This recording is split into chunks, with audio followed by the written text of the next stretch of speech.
내곡동 야산에서 하얀 연기가 솟아오릅니다. 출동한 소방대원들이 치솟는 연기 위로 굵은 물줄기를 뿌립니다. 불길은 어느새 바람을 타고 야산 전체로 번졌는데요. 주민이 쓰레기를 태우다 불티가 강풍으로 옮겨붙으며 산불이 발생한 것입니다. 119 신고를 받고 현장 도착했을 때 밭두릉에서 쓰레기 소각 중에 발생된 불티가 인접한 야산으로 옮겨 붙으면서 불이 산 위쪽으로 능선을 타고 급속히 불이 번지는 그런 위급한 상황이었습니다. 대원들은 현장 도착 즉시 소방호스를 10번이나 연장해 산불 진화에 나섰습니다. 자작자작 소리를 내며 타는 나무와 풀들. 꽃이 피었을 나무까지 위에 새까만 재만 앉았습니다.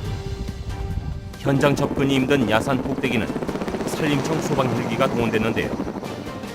출동 중에 연기 규모를 판단하고 즉시 소방 헬기를 긴급 지원 요청하였고 도착한 소방대는 화점을 중심으로 포위 부설을 한 후에 집중 방수하여 연소 확대 방지에 주력하였고 지상과 공중에서 협공으로 화재를 초기에 완전 진화 조치하였습니다.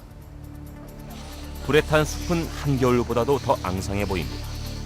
불길은 임야 1000제곱미터를 태운 뒤인 2시간 15분 만에야 완전히 잡혔습니다. 같은 날 도봉구 도봉동의 인근 야산에도 불이 났습니다. 사방에는 금방 불이 붙을 것 같은 바싹 마른 낙엽들이 가득한데요.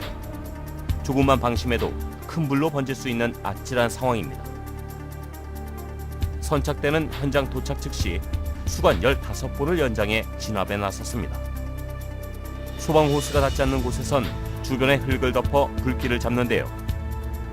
다행히 초기 진화에 성공하면서 산불은 발생 10분 만에 완전히 꺼졌습니다.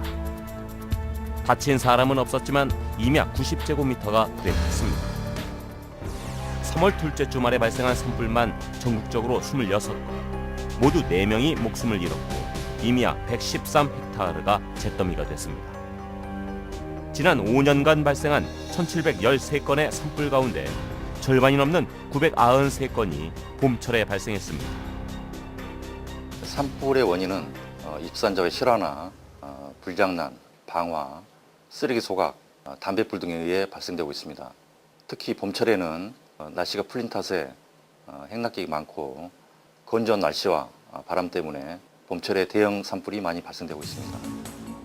산불의 원인으로는 등산객의 부주의 등 실수로 난 불이 42%로 가장 많았고 농사 준비로 논과 밭을 태우다 산불로 번진 경우가 18%로 그 뒤를 이었습니다. 산불은 한 번 발생하면 그 피해가 이루 말할 수 없는데요. 인명과 재산 피해를 넘어 숲이 사라지고 생태계가 파괴되는 결과로 이어집니다. 또 피해 지역의 토양이 심하게 훼손되면서 원상 복귀에만 최소 수십 년이 걸리는 것으로 나타났습니다. 한순간에 우리 아름다운 숲을 앗아가는 산불. 그렇다면 산불을 만났을 때는 어떻게 해야 할까요? 산불을 발견했을 시 119나 해당 관서에 신고하시고 산불은 바람이 부는 곳으로 확산되기 때문에 산불 진행 경로를 피해서 저지대로 이동하거나 이미 타버린 곳, 개울가, 바위 뒤로 대피하는 것이 바람직합니다.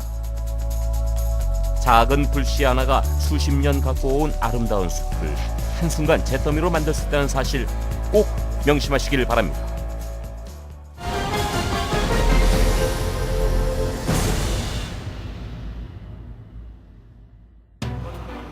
칠흑같이 어두운 한 남자가 건물 난간에 매달려 있습니다. 반바지에 후드 점퍼를 뒤집어 쓴 모습. 투신 자살을 시도하는 것 같지는 않은데요. 남자는 왜 이곳에 매달려 있는 걸까요? 신고자의 말에 의하면은 자기 친구가 6층 베란다에서 매달려 있는 상황이라고 했고요. 저희가 현장에 도착해서 상황을 보니까 매달려 있다라기보다는 난간을 붙잡고 버티고 서 있는 상황이었습니다. 남자가 매달려 있는 곳은 빌라 5층. 그대로 떨어진다면 목숨을 장담할 수 없는 상황. 구조대원들이 재빨리 건물 아래쪽에 매트리스를 설치해 만일의 사태에 대비합니다. 대원 중에 한 명은 직접 건물로 진입해 로프를 타고 남자를 구조하는데요. 네, 현장 도착해서 신고자의 말에 의하면은 친구가 30분 정도 베란다 난간에 버티고 있었다고 해요. 30분 정도 매달렸으면 팔의 힘도 떨어질 것이고, 그래서 긴급한 상황으로 판단을 하고 안전 매트리스를 추락 예상 지점에 설치를 하고, 저희 구조대원들은 신속하게 그 당해층과 직하층을 진입을 시도했었습니다. 잠시 후 5층 베란다 문이 열리고 남자는 구조대원의 도움을 받아 집 안으로 무사히 들어갑니다. 매달린 사람도, 구조하는 사람도, 지켜보는 사람도 모두 놀란 가슴을 쓸어내려야 했습니다. 양천구 목동의 아파트 단지. 허공에 덩그러니 멈춰선 사다리차 작업대 위에 한 남자가 주저앉아 있습니다. 근로자 3명이 탔던 사다리차가 고장을 일으켜 5층 아래로 떨어졌고 작업자 2명이 바닥 아래로 추락한 것입니다. 인부 2명은 그 자리에서 숨졌습니다. 고층 아파트와 빌딩, 공사 현장. 건물이 높아질수록 추락사고의 위험은 늘 우리 곁에 도사리고 있는데요.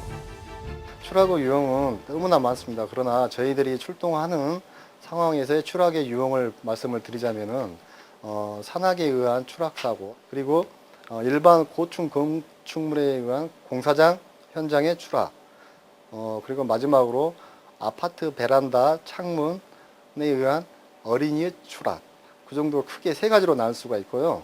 대부분 추락 사고는 저희가 현장을 가서 보면은 중상이거나 사망 사고로 이어지는 경우가 많았습니다. 그 정도로 추락은 위험한 사고 유형이라고 볼 수가 있어요.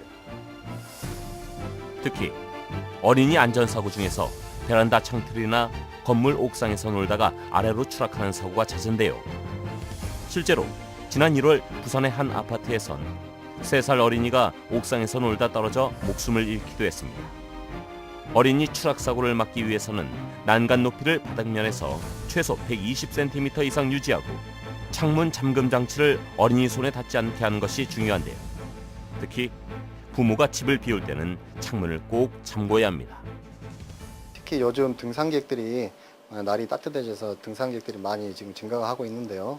반드시 등산 중에는 음주를 절대 삼가하시고, 그다음 대형 고층 건축물에서 일하시는 분들은 안전 매뉴얼이나 안전 수칙에 따르고 반드시 안전 장비를 확보한 후에 작업에 임하셨으면 좋겠습니다. 안전사고의 대부분은 나는 아니겠지라는 안일함 때문이라고 하는데요. 위험은 예기치 않는 순간에 찾아온다는 사실 잊지 마시길 바랍니다.